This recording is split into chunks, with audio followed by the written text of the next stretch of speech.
everyone, Davu here, bringing you my second episode of the Davu Game Review Show of Season 1. And as 2025 is closing in, I figure, well, now would be a perfect time to review a Sonic game. And what Sonic game, you might ask? Well, a spin-off, to be exact. And what spin-off? Team Sonic Racing. Yeah. Since I was around 7 to 8 years old, I remember fondly seeing Sonic All-Stars on a bookshelf and instantly fell in love with it back then.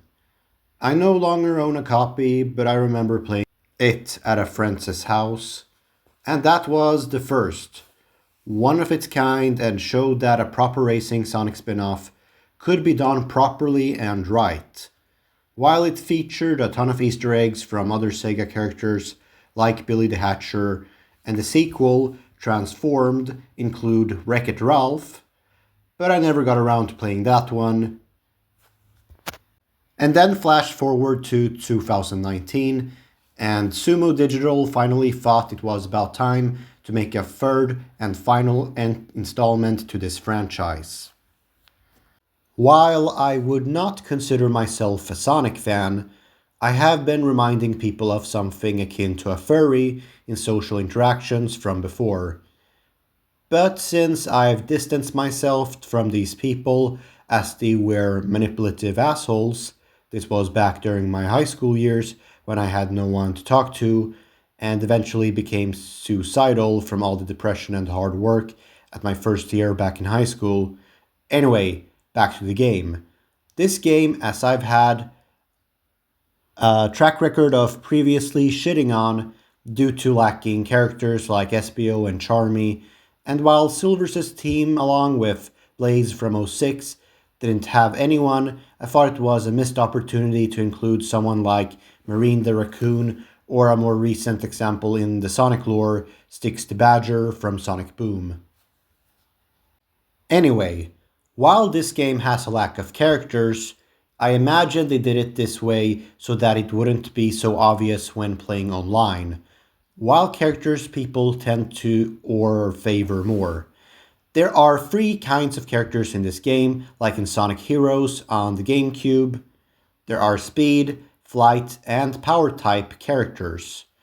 And so, unlike the previous entries, you need to work with your other teammates. And Iizuka, the head producer of Sonic Team since 1994 with Sonic 3 and Knuckles, or rather was involved as a head producer since Sonic Adventure 2, even stated he made it this way so the player wouldn't feel discouraged from playing with their kids or family members and whatnot, or maybe even their friends if you're lucky to have one. While there is an online feature in this game, it rarely has any players. But anyway, let's get on to that gameplay and the zones they chose from this game. Seaside Hill and Ocean Palace is present or different variants, as this game, unlike previous entries of its kind, has 4 to 6 acts of said zone. The reason is that there aren't that many zones to begin with, and as you might have noticed, most of these zones, such as Rooftop Run or Seaside Hill, come straight out of Generations. Although there are also some new ones, but I feel like they could have done more to flesh them out in the Sonic lore. Like for instance Ice Mountain, which is a name used in Sonic Advance 1 on the Game Boy Advance, or even Sonic Unleashed HD or Wii version. There could be more purple rocks with lava pouring out as opposed to more generic level volcano themes, hidden volcano, that they winded up going with for this one. It's not like in Chaos Island where it looks realistic, it's more so cartoon. However, I do give massive props to Planet Wisp from Sonic Colors and Generations for having original scenery that is almost yellow beige-like and add to the scenery of these tracks. And about that music. The music in this game is pretty damn good. It's even great at times. Heck, even my dad danced to it. I mean, it's a Sonic game, what would you expect anyway? T-Loops and Sonic Team or Sega came to an agreement, and as such, he could contribute to the soundtrack or music of this game, and it shows.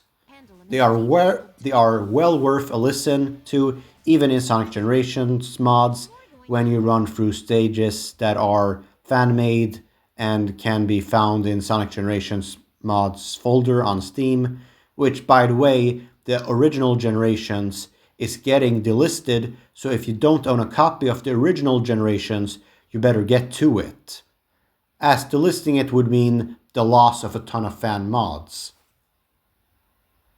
T-Loops did a phenomenal job with the soundtrack of this game, but that begs the question, what's Blaze's role in this game?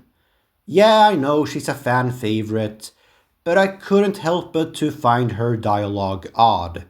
Don't get me wrong, I love her.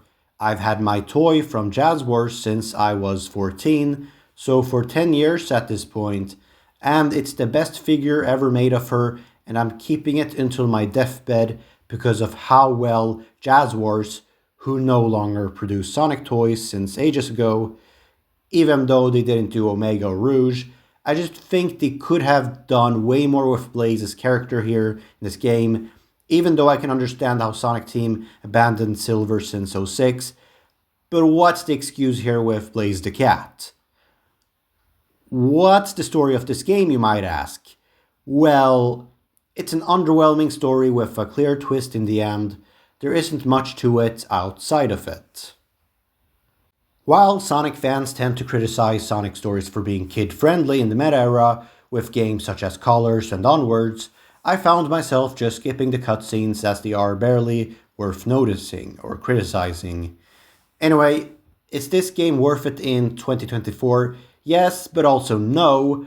However, that depends on what you're looking for from these kinds of games, as it's a tribute to Sonic lore, but most of its fun factor stems from either playing alone and messing with it, as drifting is really satisfying to use, or by having friends over at your home, as the online feature in this game is beyond broken, and even triggers some funny glitches where the player goes outside the track of the game's map. I think this game is pretty good for what it's worth. 7 out of 10, all things considered.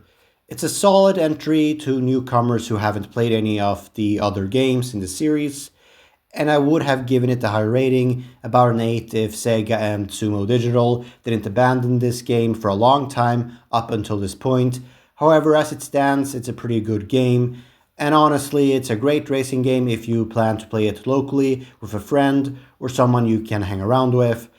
Then you're up for a fun challenge, as this game has a lot of fun, custom features for the cars, moved on over from Tag Racing Transformed.